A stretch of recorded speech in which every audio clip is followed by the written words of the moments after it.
I want to say something, but it's going to come off as very vulgar, so I guess I won't say it. So, I'm trying to think of like a less vulgar way of saying what's on my mind.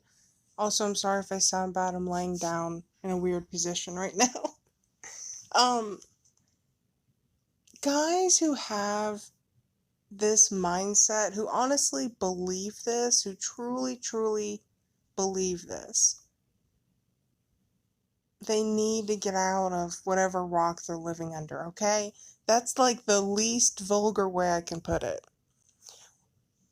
Women, I want a man who's 6 feet tall, makes $800K a year, is a GQ model, I don't know what GQ is, and has 19 inches. Men, I want a woman who isn't morbidly obese and doesn't have a dick. Well, if it's a woman, she ain't gonna have one, but okay. And we all know who's told they're being unrealistic. It's amazing that it used to just be the hot girls who acted this way, now it's all of them. Yes, every woman on earth, we're exactly the same, aren't we? And then I commented, I said, I'm a female that's over 6 feet tall, and I'm more than willing to marry a poor midget just as long as he's sane and he puts Jesus Christ above all. I'm laughing, but I'm not joking at all. It's just funny to say, but I'm serious. I'm like, I would marry a guy who's 2 feet tall. I mean, it's not what I would prefer, but I would totally be down for it if he's the right guy on the inside. Again, like, what the heck? The Bible says man is looking at appearances. God is looking at the heart, the true intentions. I'm paraphrasing here. Okay? And the Bible also says, doesn't it say, be perfect as your Father is perfect? Are we supposed to strive to be like God? Isn't Jesus Christ our prime example? So instead of me focusing so much on, oh, a guy has to be these many centimeters tall, he's got to be this shade of melanin, he's got to have this hair type, he's got to have this, he's got to have that kind of money, he's got to live here, he's got to do this. You know what? I'm looking at the inside. And I'm starting to, you guys know me, all right? If you know me, if you've been following me for more than, I don't know, year and a half now, you know me. I cut to the quick. I don't like beating around the bush. I don't like mincing words. Oh, I hate it. I hate the invisible social rules and crap and the small talk and how's the weather up there. Like, just shut up and get to the point. You know? And so when a guy comes up to me and he's like, hey, baby, let's see where things go between us. Let's just waste a bunch of time that we don't have. I'm like, dude, tell me your testimony. Tell me the date. Exactly when were you born again? And if the guy asks me, what does that mean? That's a red flag. If he doesn't know what it means to be born again, red flag. And I ask the guy, when did you last masturbate? When did you last have a voluntary orgasm outside of marriage? And usually, guys get really squeamish. But I'm not playing around here, I'm sorry to say. You know what other people do in the world? I keep noticing. Other people will be in a relationship forever before they know the most basic crap. They'll be ready to get married or something. And then they find out, oh, they don't want any children. Oh, they want a prenup. Oh, you know, like some big, bad, horrible thing comes out of nowhere for them. And it's like, how come you didn't ask them this from the get-go? Maybe you don't want to ask them that like the first time you talk and talk about everything. I understand. I'm not saying like I'm going to try to do an interrogation the first time I talk to somebody, but like I'm saying in the beginning stages, before I go wasting my time with somebody and getting all attached and seeing all the good, beautiful, unique parts in them that I just don't want to let go of, and then I feel like I got to make excuses for all the bad parts of them that I should see as red flags that I run away from. I try to get to what matters most in the beginning before I get attached, okay? Because I have a big heart, I have a lot of love to give, And I can easily give people way too many benefits of the doubt, too many excuses. You know me. So I gotta ask them, like, do you masturbate? Do you watch porn? Do you cuss? Are you a virgin? Do you have sex outside of marriage? You think that's okay, buddy? Huh? Huh, buddy pal? Alright, get out of here. Alright? And I spit you out as fast as I sucked you up. Wait, no, that's not good wording. You know what I think of the whale, alright? The whale. Jonah, Jonah, Jonah. You know that song?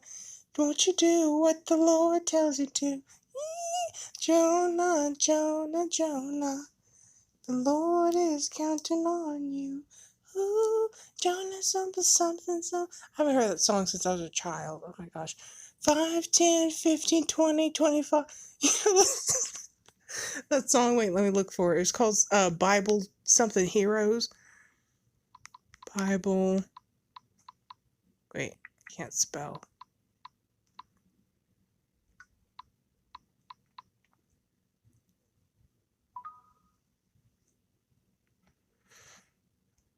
Where is it? No, that's not it. Oh, here it is. Times 8. Oh my gosh, when I was an atheist, I was so mad at my mom. I was like, Mom, you brainwashed me. I'm traumatized because I can't get these songs out of my head. Every time I try to count, I gotta sing about the Bible. Ugh. But you know what? I'm actually kind of glad. You know, I prefer this over the cult songs that are stuck in my head, because those actually I wish she didn't subject me to. But these are good, you know? You learn how to count, you get a Bible song stuck in your head for the rest of your life.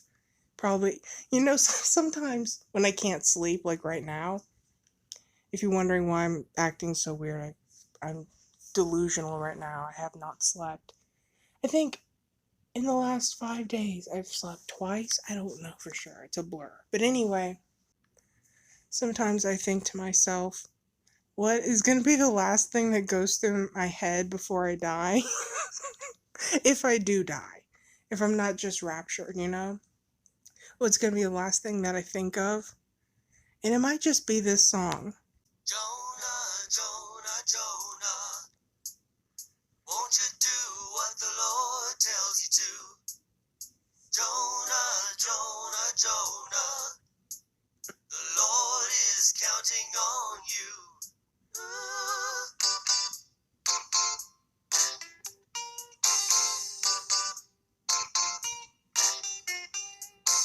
Jonah in the great fish's belly, saw little fish so cold and smelly, and knew that Mayday. So my mom got these discs from the lady that lived next door on the hill. Her name was Missy.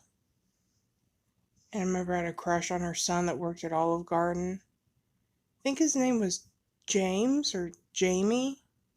I'm not sure. But he was way too old for me because I was like a child. I mean, I was listening to these at the time, so clearly I was way too young. I was like, I don't know, 6, 7, 8 years old, something like that. But yeah. It's like, Mom, I hate these. Why'd you do this to me? But now I'm like, yeah, these are great songs. I love these.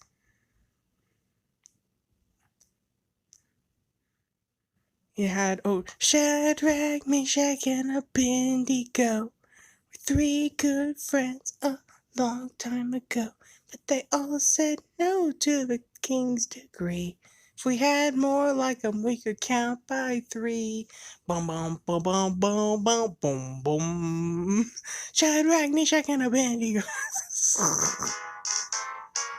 Bum bum. Shadrach, Meshach, and Abednego were 3 good friends a long time ago. They all said no to the king's decree. If we had more like 'em, we could count by 3.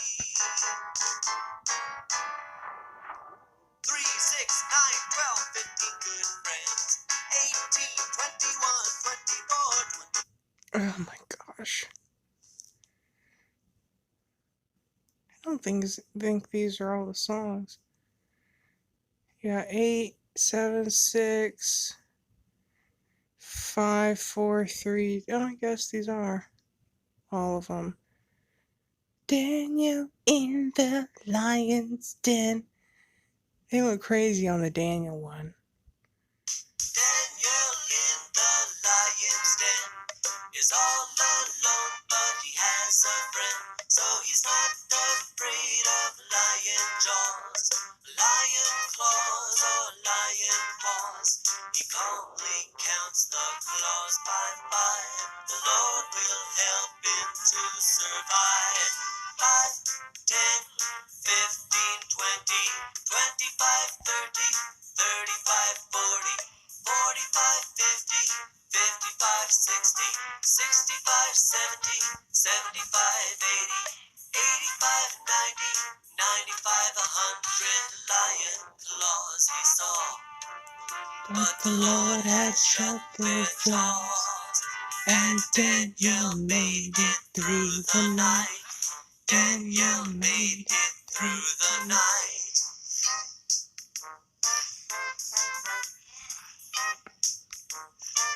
You just can't help but dance to it. I'd let my children listen to all these. This is great.